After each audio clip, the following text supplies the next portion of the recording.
Á hverju vori vinna nemendur 10. bekkjar Álftanesskóla lokaverkefni. Hér sjáum við að þau hafa verið að skipuleggja hátíð og hérna sjáum við brúðkaup.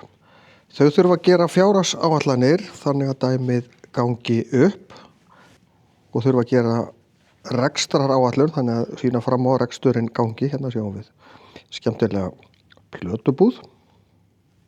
Það þarf að vinna þessi líkön sem að þurfa að vera í réttum hlutföllum. Hérna sjáum við hamborgarastað.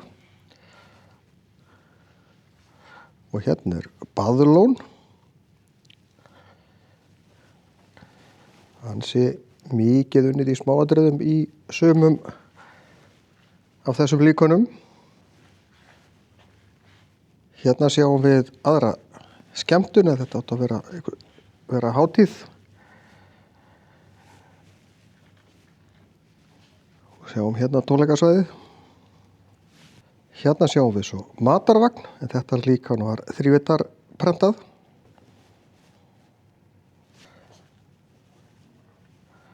Og hérna sjáum við bíó.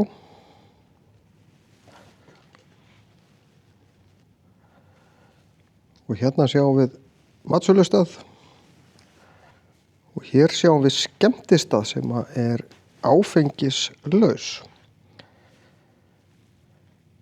Sum líkönin voru unnin í tölvu og þá náttúrulega ekkert sem á staðnum, en þá voru þau sýnd bara á tölvuskjá.